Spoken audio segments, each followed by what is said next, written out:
Ustedes pueden leer y pueden más o menos hacerse una idea de lo que va a consistir todo eso. Y claro, vamos a orar, por supuesto, vamos a orar. Yo sigo diciendo que todo está bajo el control de Dios, absolutamente todo. Nosotros oramos y todo lo que suceda, el Señor tiene todo bajo su control. Entonces, especialmente el día martes y miércoles vamos a estar orando junto con miles y miles de hermanos de otras congregaciones, de otras iglesias que en este país van a estar orando por esta famosa ley que se quiere aprobar, donde incluso conmigo lo llevan crudo. Ya les digo por internet, a mí que me ven todo el mundo ahí, conmigo lo tienen crudo. Si piensan que no voy a denunciar la homosexualidad, si piensan que no voy a denunciar la corrupción, conmigo ya me pueden meter preso. Cuando quieran me pueden venir a buscar y me llevan preso. A partir de ahora se quiere aprobar una ley donde ya no se puede hablar en contra de los homosexuales, se puede prohibir, se pueden cerrar iglesias, se pueden llevar pastores a la cárcel. Ya digo, conmigo pueden empezar desde ahora. Solamente les digo una cosa, nosotros obedecemos a las autoridades y a los hombres siempre y cuando, subrayo, siempre y cuando no vayan en contra de este santo libro. Todo lo que vaya de acuerdo a la palabra de Dios, nosotros como creyentes tenemos la obligación, por supuesto, de obedecer y de acatar las leyes. No vivimos en una anarquía donde cada uno hace lo que le da la gana. No, al contrario, somos ciudadanos y tenemos que ser ejemplos en las leyes que guardan una coherencia y guardan una, digamos, están de acorde a la palabra. Pero en el momento, como le dijeron, estos días hemos estado estudiando la figura de Pedro, ¿verdad? Cuando le dijeron, prohibido a partir de ahora seguir orando por los enfermos, prohibido a partir de ahora en las plazas, en las calles, en los parques, públicamente anunciar el mensaje del Evangelio a través del nombre de Cristo. Pedro y Juan dijeron, antes que a los hombres, antes que a ustedes, es necesario obedecer a nuestro Dios, ¿vale? Entonces nosotros estamos puestos en esta tierra no simplemente para gozarnos y recibir bendición, gloria a Dios por ello, sino estamos aquí para ser luz. La iglesia tiene que ser luz. La iglesia no puede pasar desapercibida, y menos en estos tiempos.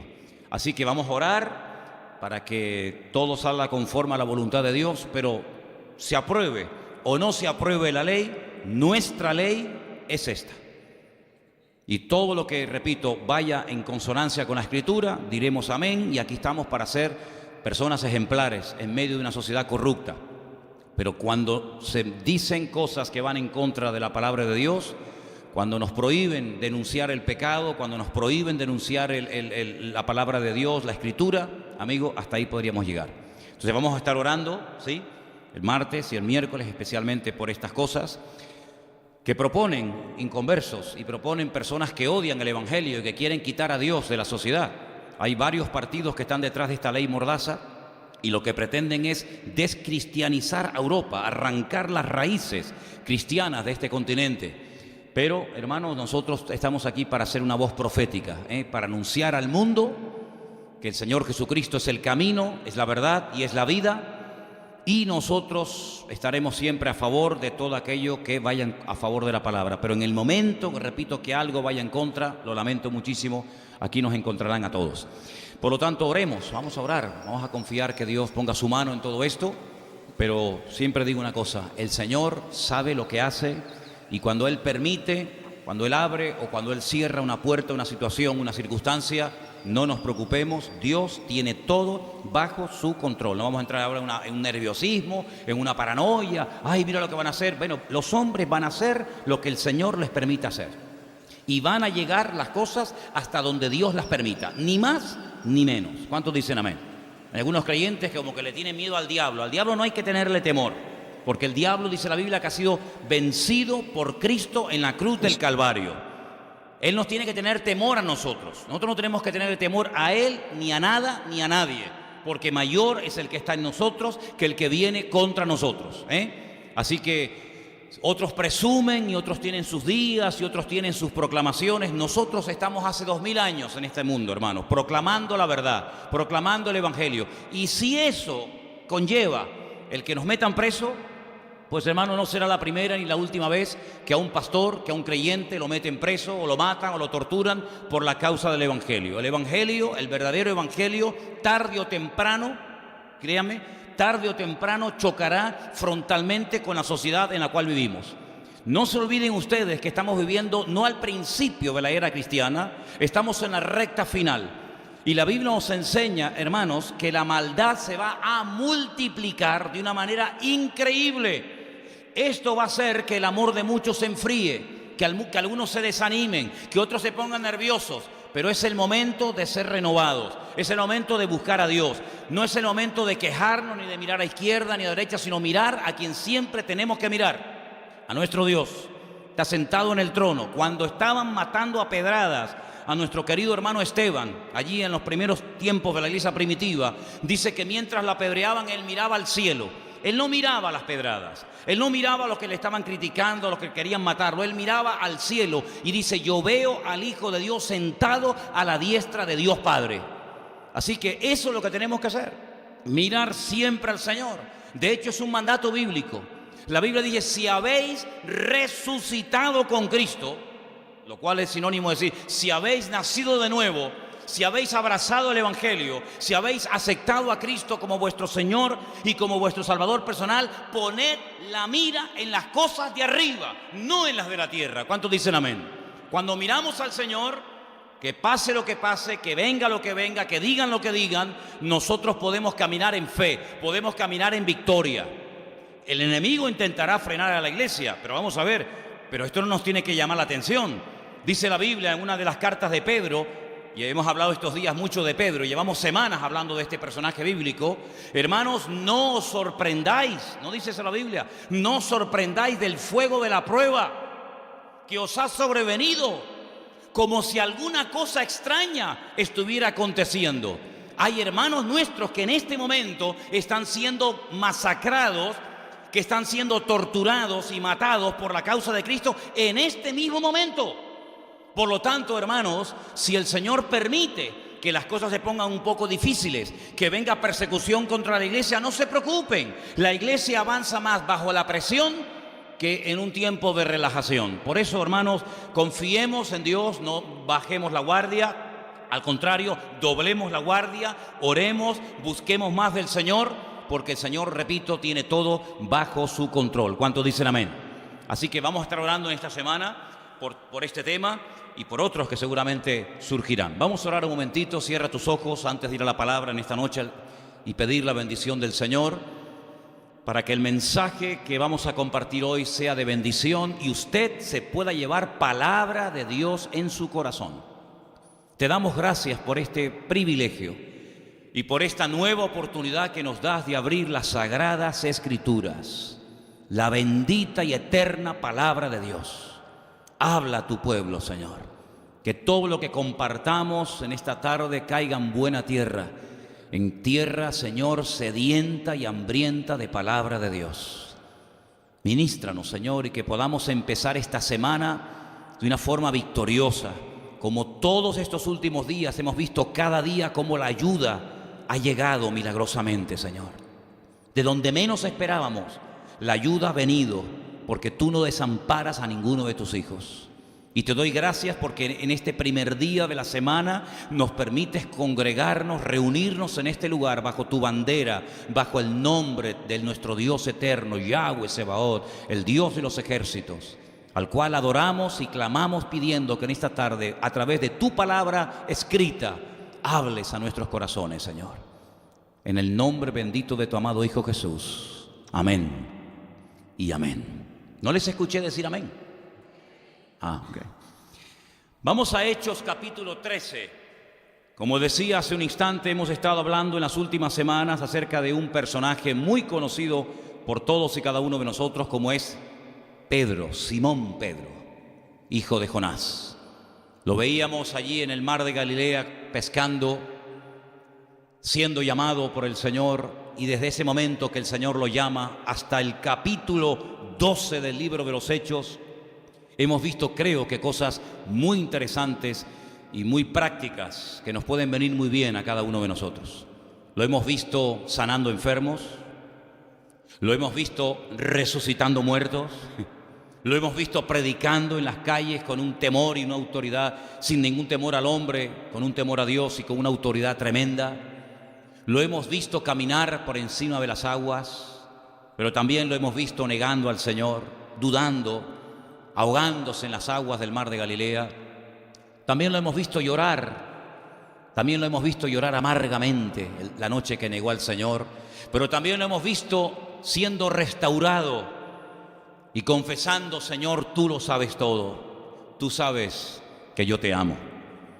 Lo hemos visto en la cárcel. Ese fue el último pasaje que estudiamos el día jueves. Mataron a Santiago. Herodes mandó a matar a Santiago.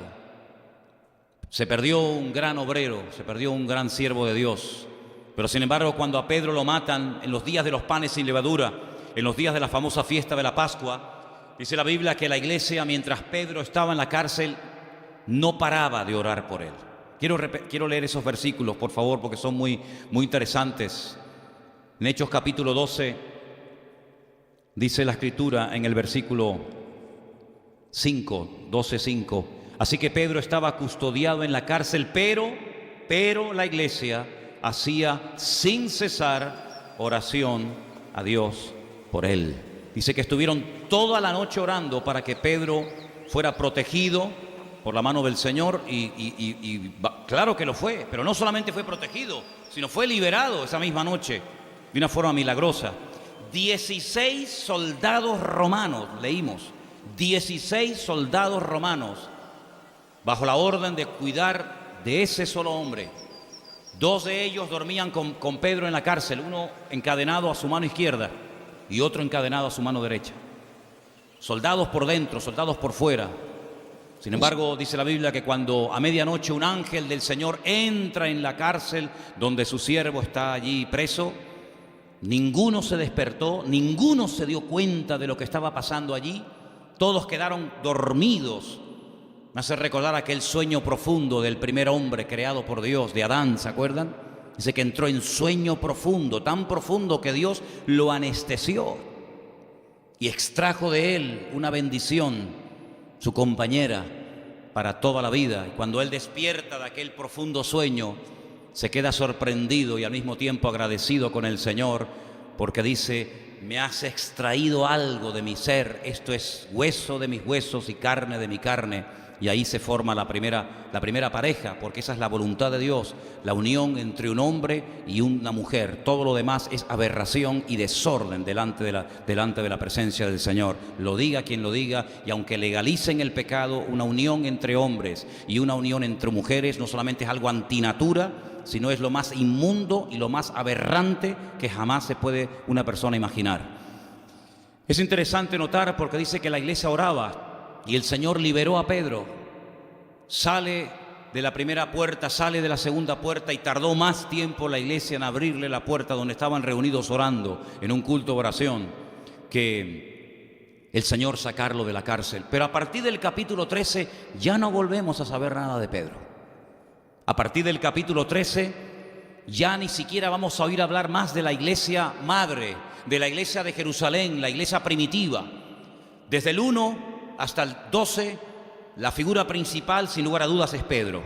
La iglesia principal, la que más se habla, la que más se comenta, donde ocurren los milagros, donde ocurre, digamos, el nombramiento de los primeros 7 diáconos, siempre es en Jerusalén. A partir del capítulo 13 se deja de hablar de Pedro, se deja de hablar de la iglesia madre de Jerusalén y comenzamos a conocer a otros personajes.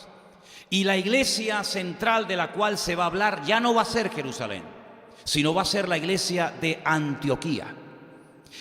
Capítulo 13 del libro de los Hechos dice así: había en la iglesia que estaba en Antioquía profetas y maestros.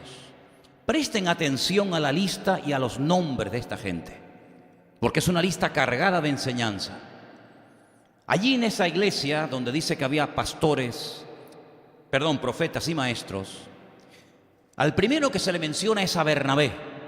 Para nosotros Bernabé a estas alturas no es un personaje desconocido, porque ya Bernabé fue nombrado la primera vez en la historia bíblica como un hombre generoso, como un hombre que dice que vendió una propiedad y trajo absolutamente todo el importe de dicha herencia, de dicha venta, a los pies de los apóstoles. No así, cosa que hicieron o intentaron imitar aquel matrimonio llamado Ananías y Zafira, que quisieron decirle a la iglesia, quisieron hacerle entender a la congregación que ellos también, igual que Bernabé, eran gente muy generosa, pero era mentira. Daban solamente una parte, pero ellos dijeron que estaban dando todo para así aparentar ante la congregación de que eran gente muy generosa, y lo que eran unos manipuladores y unos mentirosos. Y cuando el apóstol Pedro dice: ustedes han vendido en esta cantidad que acaba de decir tu marido esta propiedad, ella miente y dice: sí, en esta cantidad. No es verdad, no has vendido eso en esta cantidad. Si ustedes no quisieran dar nada a la congregación, no pasa nada, no hay ningún problema. Si ustedes de la herencia o de la propiedad que han vendido quisieran dar una parte, no hay ningún problema. Pero ustedes lo que están haciendo es que le están diciendo a la congregación que lo están dando todo, cuando es falso. Y en la iglesia primitiva no se podían sentar precedentes, vamos, ni en la iglesia primitiva, ni en esta, ni en ninguna. Pedro no iba a permitir que estas personas pasaran como gente espiritual cuando de espirituales no tenían nada. Y dice la Biblia que tanto el marido como la esposa cayeron muertos. Y entró gran temor a la congregación, ¿verdad? Así que Bernabé fue un hombre generoso, un hombre que sin tener que hacer esto, él se desprende de su propiedad y la entrega totalmente, íntegramente, el importe a la congregación. Después ya la iglesia sabía lo que tenía que hacer. Así que el primero en la lista ya lo conocemos, pero el segundo es Simón, el que se llamaba Níger. Simón. La mayoría de los comentarios, por no decir todos los comentarios, dicen que este Simón, ¿saben quién es? ¿Saben quién es este Simón? Este es el famoso Simón de Cirene, aquel que venía de trabajar del campo y de repente se encuentra con un crucificado que ya no da más y que se cae y no soporta la cruz, el peso de la cruz, y los romanos le obligan a llevar la cruz de Cristo, y dice que él fue el que llevó la cruz. Este es el famoso Simón de Cirene. Miren dónde está. Aquel que fue obligado a llevar la cruz de Cristo ahora se congrega en la iglesia de Antioquía como uno más de los profetas y maestros de esta congregación. Qué interesante, ¿verdad? A continuación se menciona un tal Lucio, que también era de Cirene. Se menciona a un tal Manahem, fíjate, el que se había criado junto al rey Herodes. Otra versión dice que eran hermanos de leche. Y finalmente se menciona a Saulo. 5 personajes. ¿Pueden recordar estos nombres? Bernabé, Simón, Lucio, Manahem y Saulo. ¿Podéis decirlos? Bernabé, Simón, Lucio, Manahem y Saulo. Otra vez. Lucio, Manahem y Saulo. Estos 5 nombres. ¿Por qué nos da la Biblia el nombre de las 5 personas que en la iglesia de Antioquía en aquel tiempo estaban ministrando en la iglesia? Por algo tiene que ser. No es simplemente para que el libro tenga sea más extenso, sino que tiene una razón de ser. Ahora, la iglesia primitiva, si la analizáramos y le hiciéramos una crítica constructiva, tiene mucho que enseñarnos. Y ya me gustaría a mí que nuestra congregación se pareciera a la iglesia primitiva, aunque sea en algo. Una iglesia poderosa, una iglesia con una unidad entre los miembros espectacular, una iglesia poderosa en Jerusalén, una iglesia que está impactando a la sociedad. No pasan desapercibidos los cristianos de Jerusalén. Fíjense el nivel que tenían los diáconos de esa iglesia.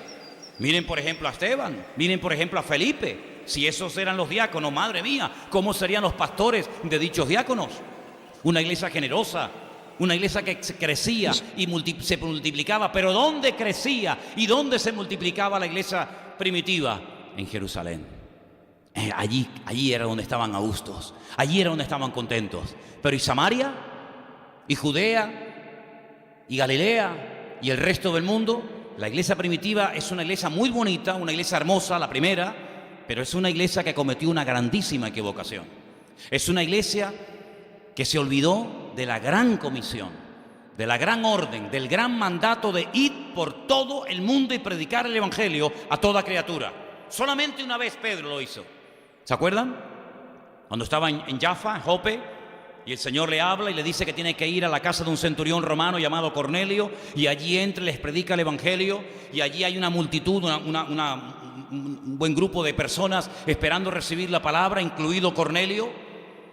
Son llenos del Espíritu Santo, hablan en lenguas como también habían hablado en lenguas en el día de Pentecostés, los 120 del aposento alto. Pero cuando llega a Jerusalén, los ancianos lo confrontan y le dicen: ¿qué has hecho, Pedro? ¿Cómo se te ocurre a ti meterte en casa de gentiles y predicarles el Evangelio y comer con ellos? Tú sabes que somos judíos, nosotros no nos relacionamos con esa gente. Y entonces Pedro tiene que decir: mira, es que lo que pasó fue esto, esto y esto y esto. Y dice que glorificaron a Dios. Bueno, glorificaron a Dios, pero ahí se quedó la cosa. No siguieron avanzando, no siguieron llevando la palabra a otras ciudades y mucho menos a gentiles. Así que la iglesia primitiva, gloria a Dios por ellos. Pero si fuera por la iglesia primitiva, todavía estarían allí predicando y viviendo muy a gusto y muy contento los discípulos allí en Jerusalén, y el mundo perdido sin conocer el Evangelio. Así que la iglesia de Antioquía tal vez no era una iglesia tan conocida, una iglesia tan poderosa, una iglesia donde estaban los apóstoles predicando cada día, pero era una iglesia con visión misionera. Era una iglesia que no solamente se miraba el ombligo y no solamente quería recibir y recibir, sino una iglesia que estaba preparada también para dar. Y hermanos, en la orografía de Israel, ese país tan pequeño, pero del cual aprendemos tantas cosas, uno se queda sorprendido porque es el único país del mundo que tiene 4 mares, 2 externos y 2 internos. Por un lado tenemos el mar Mediterráneo, al sur tenemos el mar Rojo, y son los 2 mares abiertos que bañan también las costas de otras naciones. Pero luego dentro del país hay 2 grandes lagos, al norte el mar de Galilea, el Kineret, el mar de Genesaret, donde Cristo pasó 3/4 partes de su ministerio, donde caminó por encima de las aguas y multiplicó los panes y los peces y dio el famoso sermón del monte, Mateo 5, 6 y 7, etcétera, etcétera. Son aguas limpias, son aguas que se pueden incluso hasta beber. Entran las aguas de los altos del Golán y salen por el sur. No son aguas putrefactas, no son aguas estancadas, hay vida, hay peces. Muchas veces hemos comido los famosos peces, el pez San Pedro, que se pesca ahí hasta el día de hoy, ¿verdad? Sin embargo, cuando viajamos un poquito hacia el sur de Israel, muy cerca de Jerusalén, muy cerquita de Jerusalén, encontramos el Yam Hamelach, el mar de la sal, o el mar muerto, como vulgarmente se les conoce. Un mar que recibe agua, pero no la suelta. Es un mar que retiene, pero no da. Exactamente igual que esos 2 famosos estanques que también están dentro de la ciudad de Jerusalén: el estanque de Betesda y el estanque de Siloé.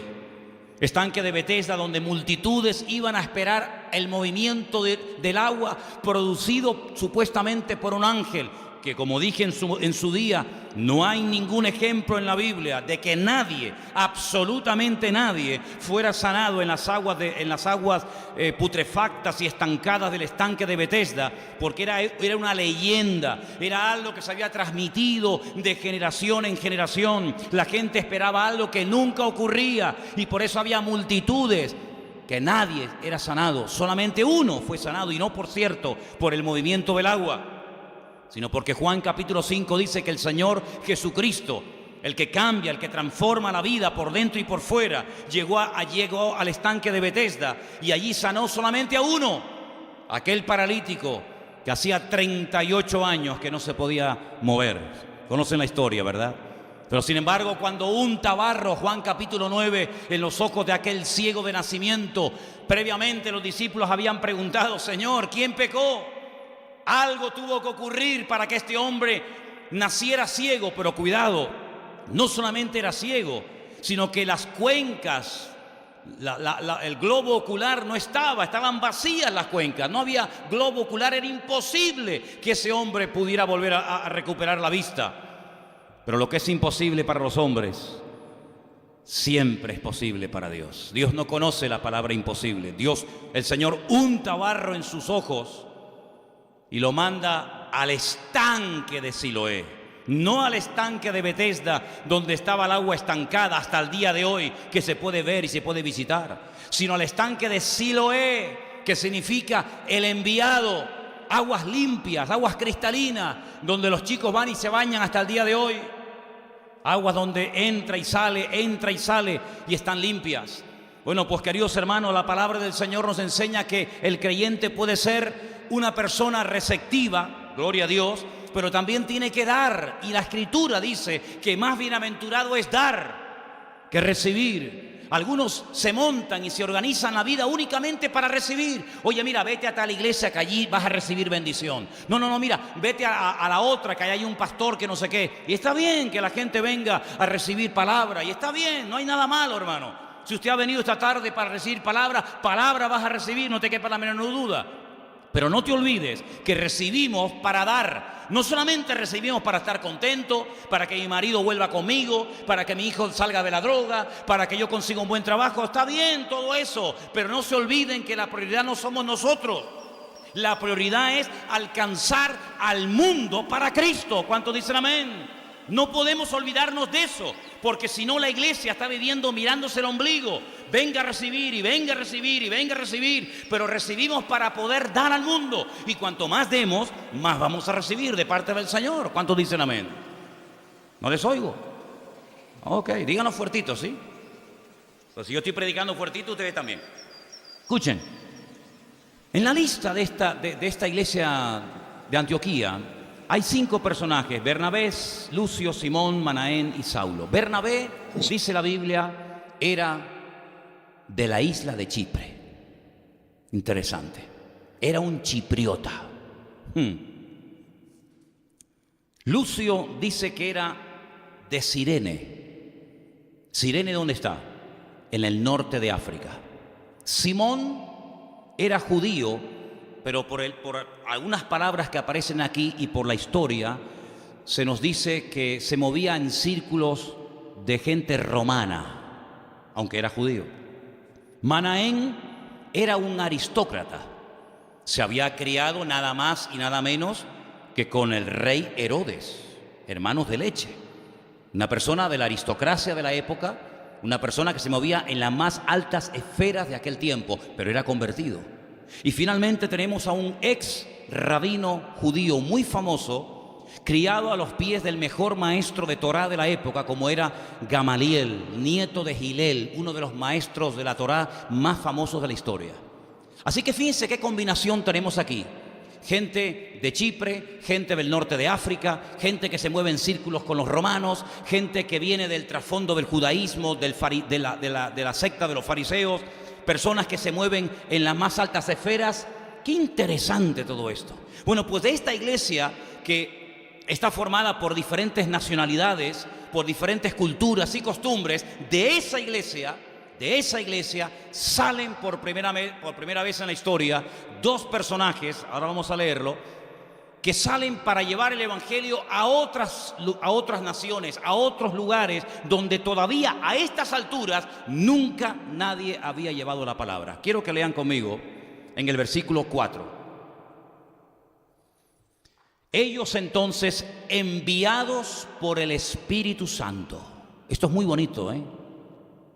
Enviados por el Espíritu Santo, descendieron a Seleucía y de allí navegaron a Chipre, de donde era Bernabé.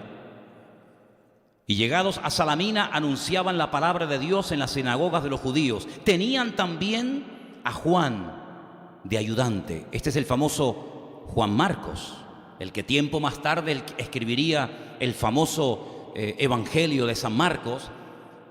Este es el que tuvo un problema con el apóstol Pablo, porque dice la Escritura que los abandonó, viendo tal vez la dureza del ministerio, las persecuciones, los problemas. Dice que les abandonó, y en el segundo viaje misionero Bernabé quiere llevarlo, y Pablo dice: conmigo no viene más. Y dice que hubo tal desacuerdo y tal discusión y discrepancia entre estos 2 hombres de Dios, Bernabé y Pablo, que dice que nunca más volvieron a trabajar juntos. Bernabé se fue con Marcos por una parte. Sin embargo, la Biblia relata el viaje que hace Pablo por tierra con un tal Silas. al cual también se le conoce en la Biblia con el nombre de Silvano. Silas y Silvano en la Biblia es el mismo personaje, es el que escribía las cartas. Pablo las dictaba, Silas las escribía y finalmente Pablo las firmaba y se mandaban por todas las congregaciones o a la congregación correspondiente.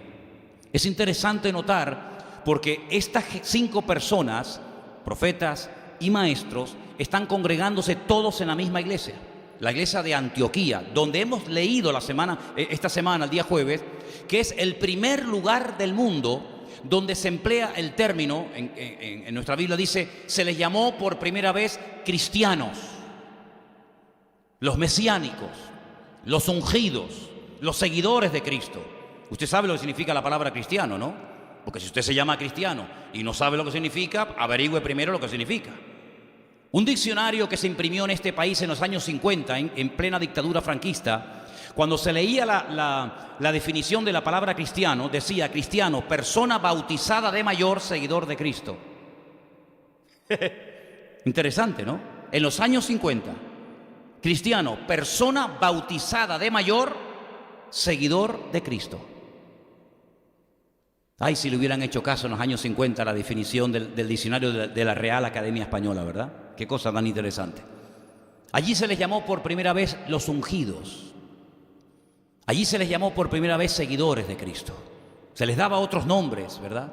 Pero la primera vez que los llaman así fue en la iglesia de Antioquía.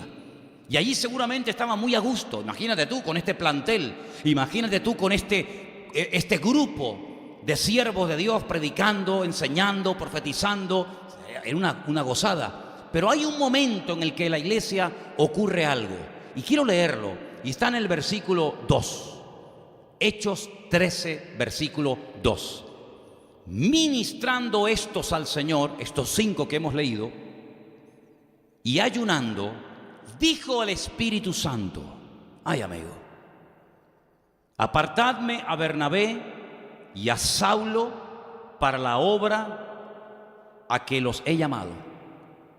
Entonces, habiendo ayunado y orado, les impusieron las manos y los despidieron. Y ahora viene la frase que leía hace un rato: ellos entonces fueron enviados por el Espíritu Santo. Yo tengo subrayada esta expresión, enviados por el Espíritu Santo, porque en otro pasaje, cuando se produce el famoso concilio de Jerusalén, Hechos capítulo 15, dice que quien envía de la iglesia de Antioquía a un par de representantes, y uno de ellos era Saulo o Pablo, dice que fue enviado por la iglesia.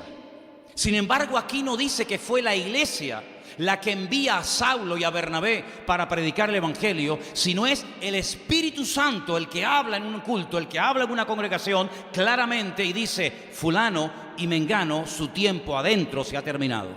Ahora ellos tienen la preparación suficiente para lanzarse al mundo. Y este viaje misionero, ¿saben cuánto tiempo duró? 3 años. Se fueron de la iglesia de Antioquía Bernabé y Saulo y no volvieron hasta pasados 3 años.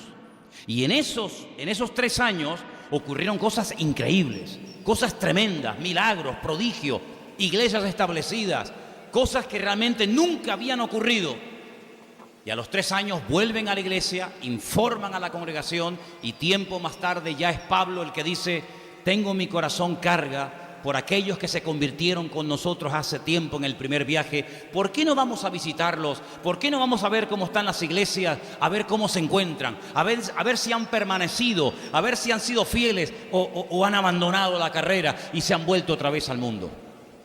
Es interesante notar cómo en esta lista que hemos leído hay 5 personas diferentes, con ministerios diferentes, pero que han aprendido un principio elemental que nosotros todavía sigue siendo nuestra asignatura pendiente, y es aprender a trabajar en equipo, juntos, en armonía, para la gloria y la honra del Señor. ¿Cuántos dicen amén? Qué horribles son las competencias y las rivalidades y las envidias y los celos dentro de las iglesias, ¿verdad? Qué horrible. Cómo hay personas que taponan a aquellas personas que podrían ser útiles en la obra del Señor por miedo a perder el puesto, por miedo, ¿verdad?, a que alguien le diga: oye, pues a mí me gusta más como predica fulano que como predicas tú. No se puede estar en la obra del Señor con miedo.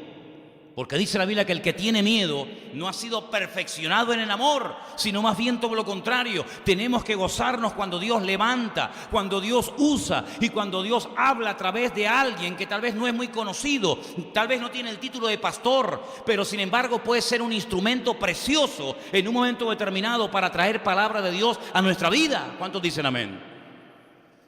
Ahora, una vez escuché a un pastor que dijo que esta expresión, apartadme, separadme, a Pablo y a Bernabé, realmente es mucho más fuerte.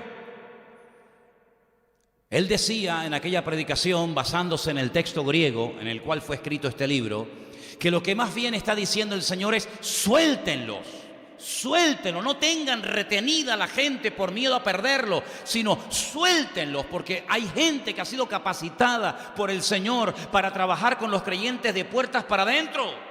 Y gloria a Dios, hemos leído esta tarde la porción de Efesios capítulo 4. ¿La habéis prestado atención, no? Y el Señor puso una iglesia, a unos como apóstoles, a otros como evangelistas, a otros como pastores, a otros como maestros. Claro que sí.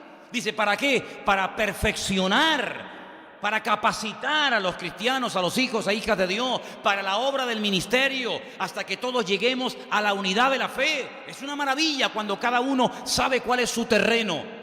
Es maravilloso cuando cada uno sabe cuál es su don y a lo que Dios lo ha llamado y a lo que Dios no lo ha llamado.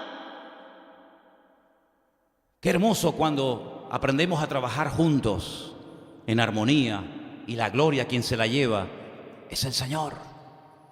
Ese salmo que tanto se menciona. Y yo muchas veces le he preguntado, pero bueno, ¿esos hermanos quiénes son? Y me dice, no, nosotros. Digo, no, nosotros no. No, estudie. ¿Con qué facilidad se menciona muchas veces el Salmo 133? ¿Qué dice? Y mirad cuán bueno es y cuán delicioso es habitar los hermanos juntos en armonía. Y entonces los cristianos toman ese versículo y dicen, hermanos, tenemos que estar juntos en armonía. Sí, ya lo sé que tenemos que estar juntos en armonía. Pero ¿a qué hermanos hace referencia ahí la Biblia? A nosotros los cristianos, pero si no existía la iglesia. Mirad cuán bueno, qué maravilloso estar juntos en armonía, dice, los hermanos. Bueno, pues si no eran los cristianos, que no existían en aquel momento, si no era la iglesia, que no existía en aquel tiempo, ¿a qué hermanos está haciendo referencia el Salmo 133? Porque yo veo en la Biblia que muchos hermanos se odiaban. Por ejemplo, vamos a analizar, ¿pueden ser los hermanos Jacob y Esaú? Sí, había una armonía entre ellos maravillosa, ¿verdad? Jacob y Esaú se llevaban, permítame la expresión, como perro y el gato. Dice que uno le robó la primogenitura, dice que el otro lo engañó, dice que y tuvo que salir huyendo. Y vivió Jacob 22 años en el extranjero porque su hermano Esaú quería matarlo. Luego, el Salmo 133, sinceramente, no creo que haga referencia a los hermanos Jacob y Esaú. Puede ser a lo mejor Isaac e Ismael, los dos hijos de Abraham, uno con la criada Agar y otro con su esposa Sara. Sí, se llevaban muy bien Isaac e Ismael, ¿verdad? Se llevaban de maravilla. Ay, hermano, si dice que el Señor tuvo que decir a través de la boca de Sara, la esposa de Abraham, sácalos de la casa, echa fuera a esta gente, porque no puede heredar uno con otro. No ves que se odian, no ves que se llevan como el perro y el gato. Y Abraham tuvo con todo el dolor de su alma echar fuera a su hijo Ismael y también a su madre, Agar. Claro, con todo el dolor de su alma, pero el Señor le habló y le prometió que lo iba a cuidar, que lo iba a bendecir y que lo iba a prosperar. Y si no, miren la prosperidad de las naciones árabes, si se ha cumplido o no la bendición del Señor sobre los ismaelitas, todos los árabes hoy en día. Que algunos de ustedes o algunas personas dicen, bueno, ¿y quiénes son? Los egipcios. No, los egipcios no son árabes. Los de Irán. No, los iraníes no son árabes. ¿Quiénes son los árabes entonces? Bueno, estudie para que usted sepa quiénes son los hijos de Abraham a través de Agar, a través de Ismael. Y quiénes son los descendientes de Isaac. Luego, no se refiere tampoco a estos dos hermanos. Puede ser Caín y Abel. Esos sí que se llevaban bien. Mirad cómo se llevan juntos los hermanos en armonía. Sí, se llevarían antes de salir al campo, porque cuando salieron al campo dice que uno se levantó contra él y lo mató. Y cuando Dios le habla con voz audible y le pregunta al Señor, ¿dónde está tu hermano Abel? La arrogancia y la soberbia de Caín era tan mayúscula que dice, ¿soy yo acaso guarda de mi hermano? Y el Señor le responde algo tremendo y le dice, la voz de la sangre de tu hermano Abel clama. Luego, si no son las tres parejas que he mencionado, porque es muy difícil ver en la Biblia a hermanos que se lleven bien, Absalón y Amón pueden ser. ¿Conocen ustedes a Absalón? ¿Conocen algo de Absalón, aquel peludo? ¿Conocen al peludo? Dime de qué presumes y te diré de qué careces. Se cortaba el pelo una vez al año públicamente y lo pesaba y decía, madre mía, qué melena, parecía un león. Y por los pelos quedó colgado y murió. ¿Se llevaban bien los hermanos Absalón y Amón? No. ¿A qué hermanos se refiere, hermanos? Solamente encuentro en el Antiguo Testamento a dos hermanos. Alguno estará pensando, no, pero no has mencionado a José. ¿Se te escapó José? No, a mí no se me escapó nada. A mí no se me escapa nada, de la Biblia no se me escapa nada. Pero perdóname, no los he mencionado, porque si ustedes piensan que los hermanos juntos en armonía se refiere a José a su hermano, amigo, no sé qué Biblia lees. Porque si alguien odiaba a su hermano José, eran precisamente sus propios hermanos. Para Potifar, José era una bendición. Para sus hermanos era un problema. Era más querido fuera que dentro. ¿Quién nos queda? ¿Quién nos queda? Les voy a proponer dos nombres. Moisés y Aarón. ¿Quién era el mayor? Aarón era el mayor. ¿Y el menor? Moisés. Era más pequeño que incluso su hermana Miriam. Sin embargo, Aarón jamás chocó frontalmente contra la autoridad de su hermano. Una vez es verdad que lo criticó y le costó caro. Pero ahí vemos a dos hermanos trabajando juntos en armonía.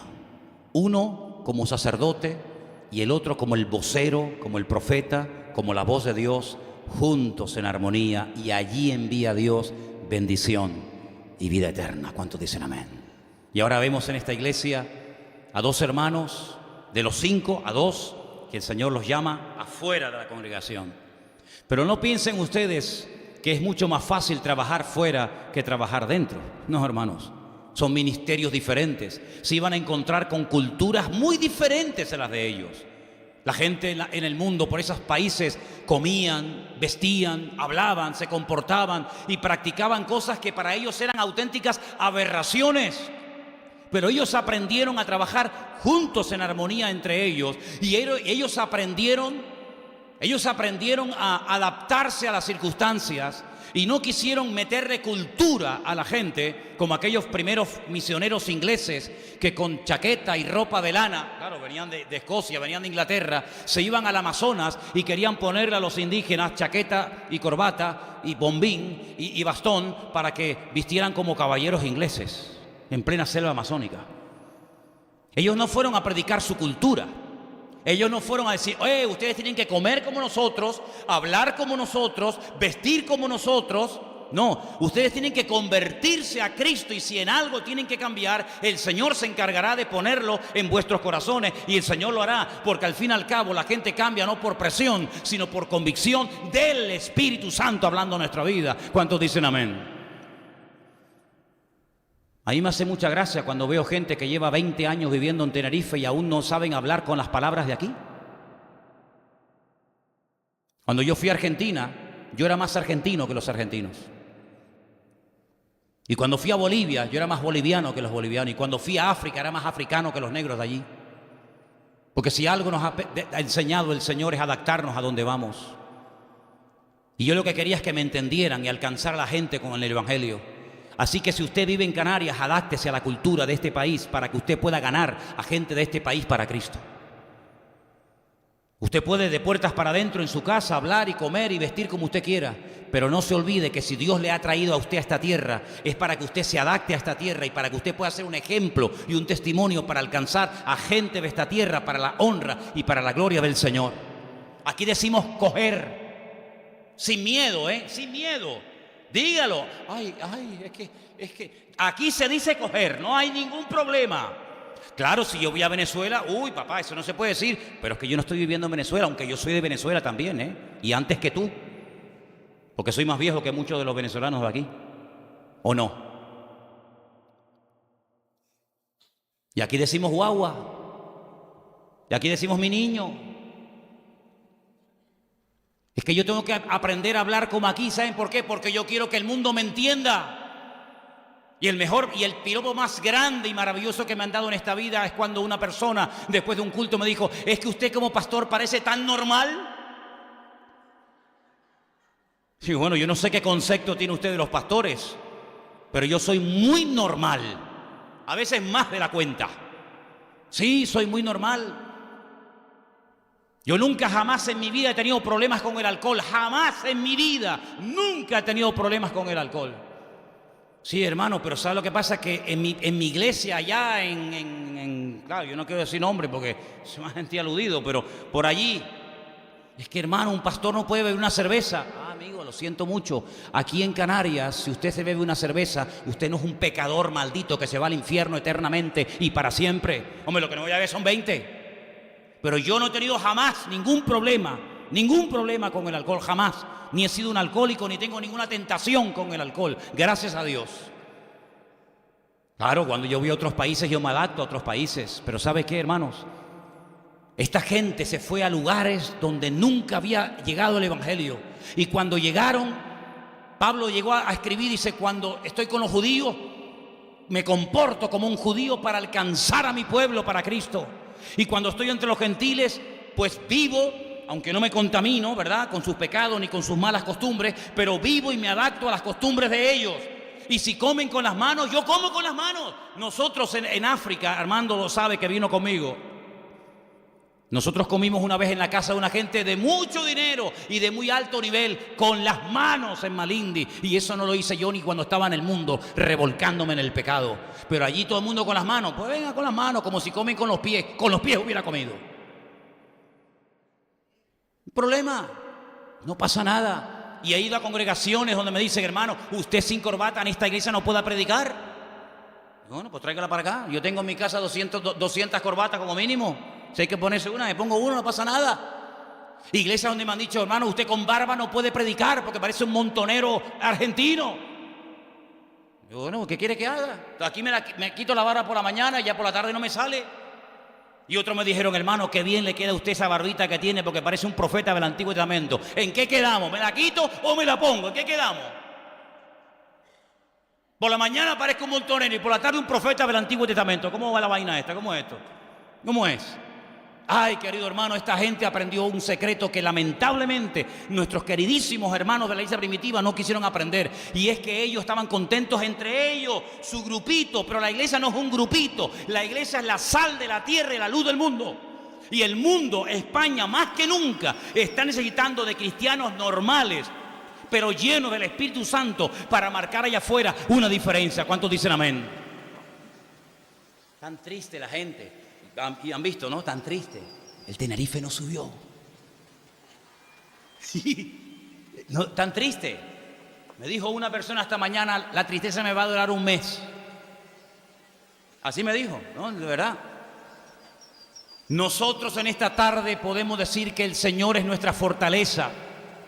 Podemos decir que Él ha cambiado nuestro lamento en baile. No me interesa si bajó o si subió. Mayor es el que está en nosotros que el que está en el mundo. Y el gozo del Señor es nuestra fortaleza. Amén, aleluya. Aplauda para que lo oigan en toda la calle, hermano. Aplauda fuerte.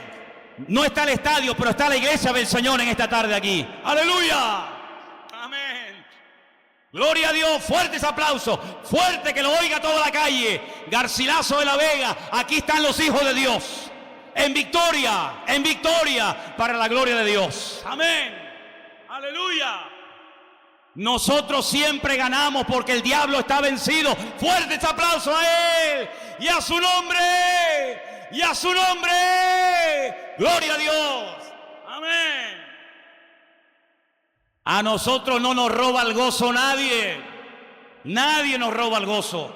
No había una canción que decía: el gozo que Dios me dio nadie me lo puede quitar. ¿No había una canción así?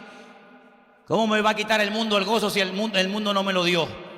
Claro, mi querido hermano, hay circunstancias, hay problemas, hay luchas, hay dificultades, pero bueno, ahí se demuestra la madera de la que está uno hecho. Porque si no hay luchas y dificultades, entonces ¿cómo es? El verdadero cristiano no se nota cuando todo va bien y todo sonríe y todo gloria a Dios, aleluya, sí, ahí cualquiera.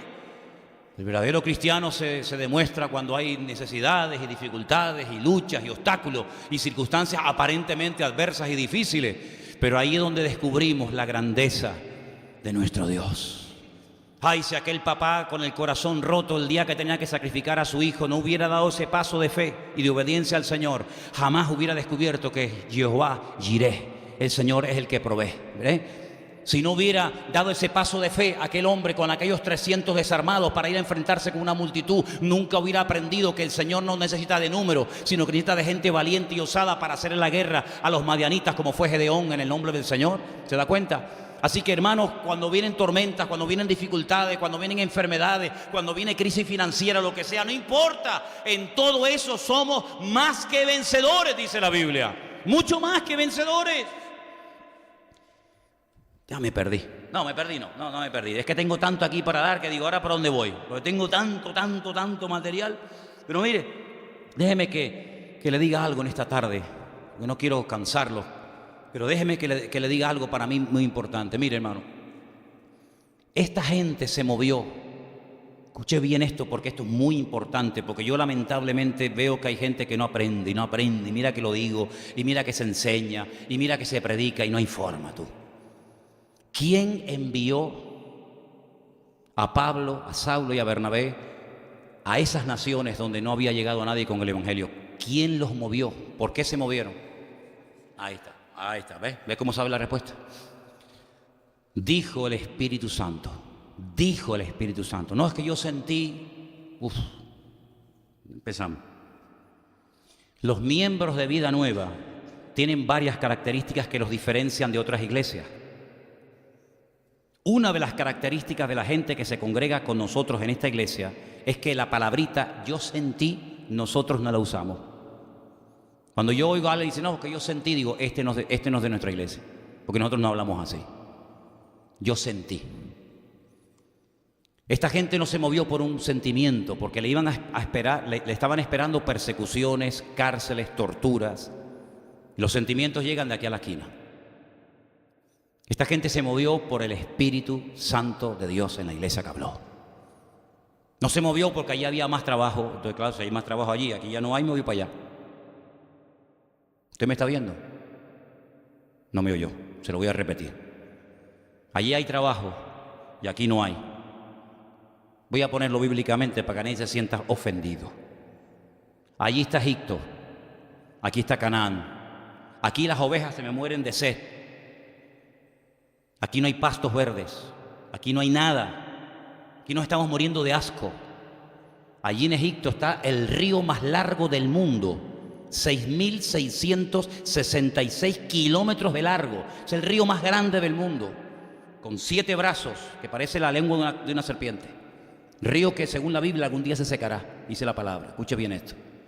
Siempre en Egipto había trabajo, siempre en Egipto había una puerta abierta. Le voy a poner varios ejemplos para que capte esto. No está nada mal, no es un pecado decir, bueno, allí hay una oportunidad, yo voy a... No, cuidado, no estoy diciendo nada en contra de eso. Lo que estoy diciendo es que no se mueva única y exclusivamente por emociones, por sentimientos o por la carne. Mis padres fueron a Venezuela de migrantes, no eran cristianos. Mis abuelos fueron a Venezuela y a Cuba y a Argentina como emigrantes. Mis bisabuelos fueron también allí. Ellos se movieron, no eran cristianos. A nosotros no nos mueve la necesidad. No debería de movernos la necesidad. A nosotros no nos mueve el ganar más o el ganar menos. A nosotros nos mueve el Espíritu Santo de Dios. Yo le digo lo que dice la Biblia. Usted haga usted lo que le dé la gana. Pero yo tengo la obligación de enseñarle Biblia. Los que son guiados por el Espíritu, estos son hijos de Dios. ¿Dónde dice eso, Manolo? Romanos 8. Los que son guiados por el Espíritu de Dios, estos son hijos de Dios. Es decir, que una característica para reconocer a un hijo y a una hija de Dios es que lo movió el Espíritu Santo. No la necesidad, no la emoción, no una invitación, no el sentimiento, no la carne, no un chico que le gusta, una chica. No. El Espíritu de Dios es el que tiene que mover a la iglesia del Señor. Porque si no, ¿en qué nos diferenciamos del mundo?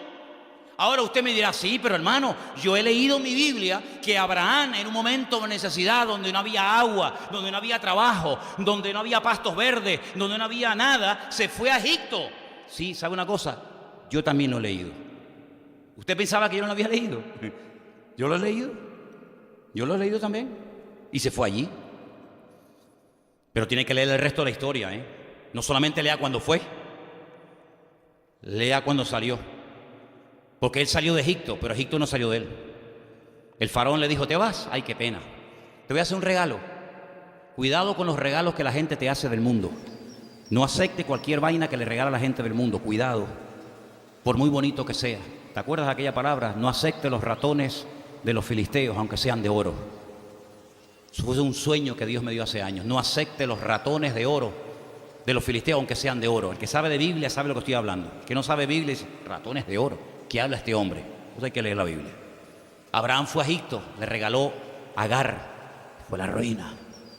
Su hijo Isaac, viendo que su papá había ido a Egipto en un momento de crisis y en un momento de necesidad, él dijo, oye, no hay agua. Yo soy ¿cómo es? Pastor de ovejas. No hay agua, no hay pasto, no hay nada. ¿Dónde hay pastos verdes? ¿Dónde hay abundancia de agua? En Egipto. Me voy a Egipto y dice, para el carro, amigo. Vivía en Beersheba, donde vive nuestro hermano Guido. No sé si nos estará viendo esa noche. Allí vivía en Beersheba. No había agua, no había esperanza. Si mi papá fue a Egipto, ¿por qué no puedo ir yo? Dios le dijo, no, tú no vayas. Tú no tienes que imitar ni a tu padre ni a nadie. Tú tienes que oír la voz de Dios hablando a tu corazón. Hay gente que hace las cosas porque fulanito las hizo, yo las voy a hacer. No. Usted no tiene que imitar a nadie, ni al pastor, ni al reverendo, usted tiene que imitar y obedecer única y exclusivamente a la voz de su Dios. ¿Cuántos dicen amén? Bueno, ya va mejorando. Tú te quedas aquí. Y este año tú vas a sembrar. Ahora, yo no sé si usted ha estado alguna vez allí. ¿Sembrar dónde, Señor? Aquí, en el desierto. Pero si no hay agua, si esto es un desierto, ¿cómo voy a sembrar en el desierto? Tú vas a sembrar porque yo te lo digo.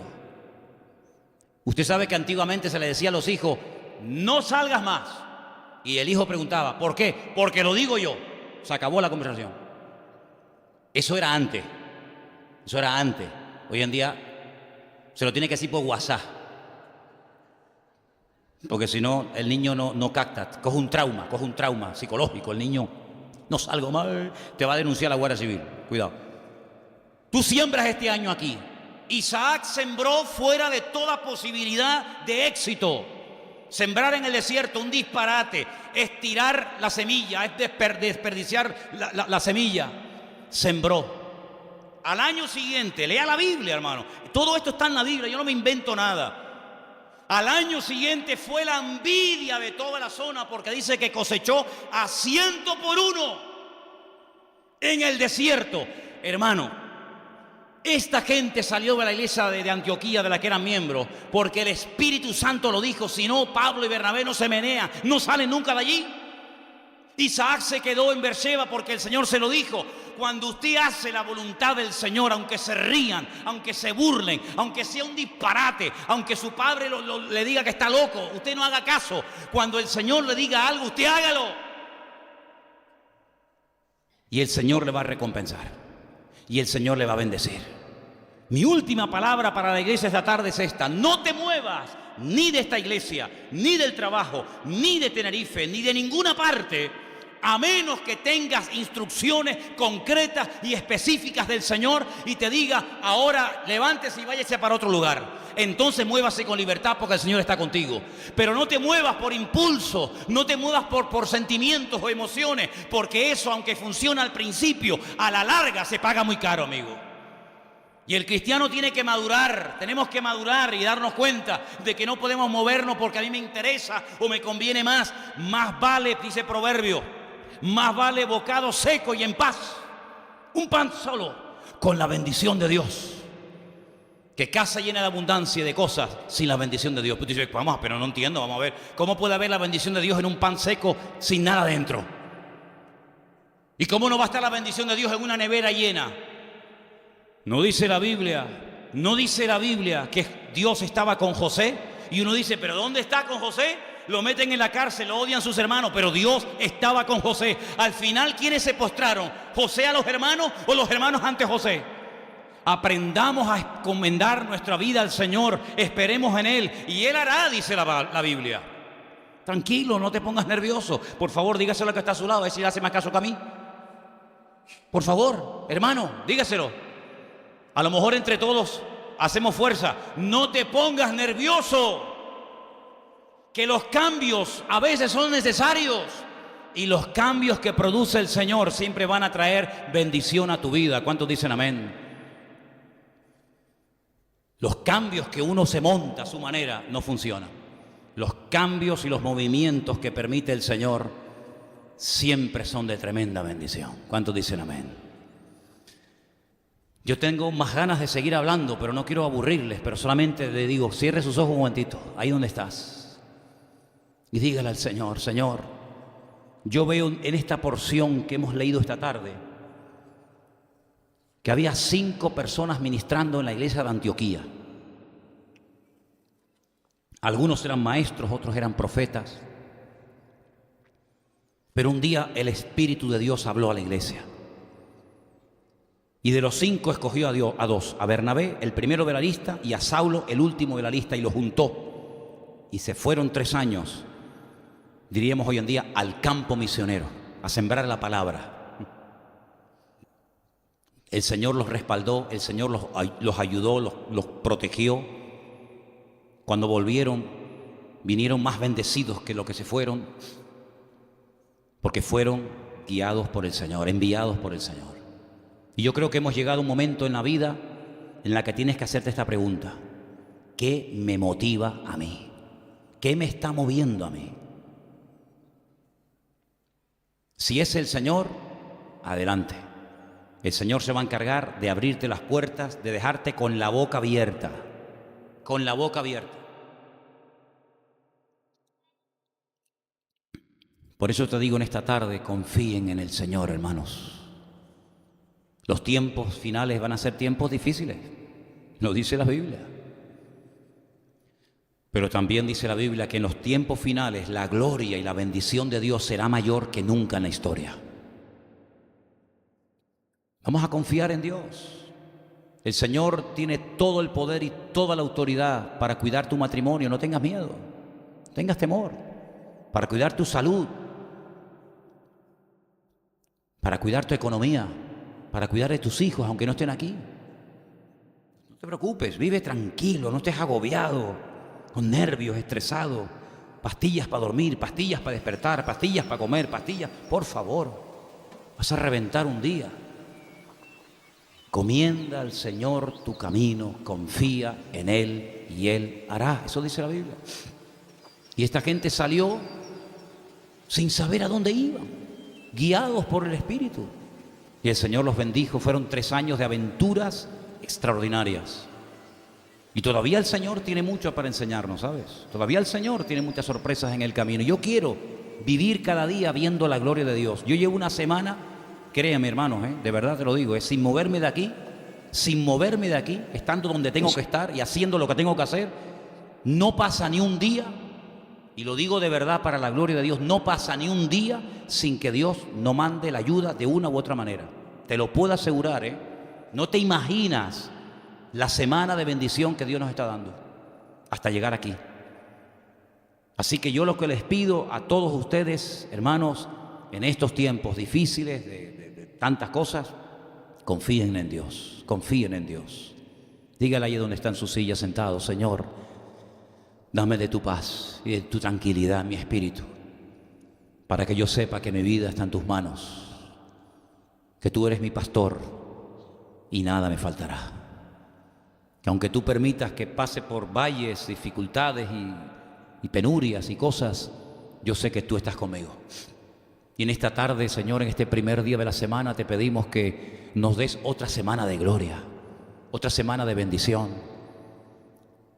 Dejen de quejarse, dejen de lamentarse, dejen de ver lo que no tienen y comiencen a darle gracias al Señor por todo lo que Dios les ha dado, hermanos. Por ese niño enfermo.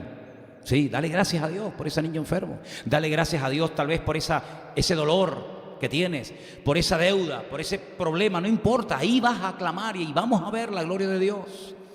Y el Señor tiene todo bajo su control. Métete esto en la cabeza esta tarde. El Señor tiene todo bajo control. Él sabe lo que hace. Aunque nos asustemos porque somos de barro y nos dan miedo las cosas, pero el Señor es el altísimo y sublime Dios. Y a ti, Señor, adoramos. Y ante ti nos postramos en el día de hoy, confesando que la ayuda viene de Dios. Confiamos en ti, Señor, no en nuestra fuerza, no en nuestra sabiduría, no en nuestra experiencia, ni siquiera en nuestra fe, sino que nuestra fe y nuestra confianza está en ti, Señor Jesús. Te adoramos, te damos gloria y honra, porque tu palabra nos muestra que cuando una persona es guiada por el Espíritu y sabe cuál es su sitio y cuál es su tiempo y cuál es su momento, la bendición de Dios no falta en esa persona. Gracias por tu palabra en esta tarde, Dios mío, en el nombre bendito de Jesús. Amén y amén. Póngase de pie y dígale a su hermano al mismo tiempo: confía en el Señor y Él hará. Aleluya. Yo les digo lo siguiente. El Salmo 92 hay una parte hermosa que dice: cuando brotan los impíos como la hierba, que es lo que está pasando ahora. Y dice: ¿de dónde ha salido tanto impío? ¿De dónde ha salido tanto degenerado? ¿No? Cuando brotan los impíos como la hierba y florecen los que hacen iniquidad, es para ser destruidos eternamente. Así que no se preocupen, el Señor permite ciertas y determinadas cosas, pero la última palabra en este país, quien la tiene, no es Podemos, no es el PP, no es fulano ni mengano. La primera y la última palabra en este país la tiene nuestro Dios. Así que a eso nos agarramos y en eso confiamos. Que digan, que propongan, que peleen, que discutan, que digan todo lo que quieran. Solamente van a llegar hasta donde nuestro Dios les permita llegar. Ni más ni menos. Si Él permite que se levante un faraón bueno, gloria a Dios.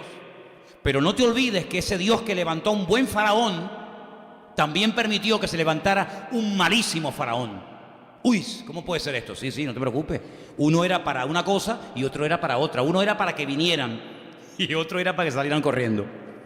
Dios puede levantar a un Poncio Pilato porque era el único que podía condenar a muerte a Cristo. Entonces tuvo que levantar a un Poncio Pilato.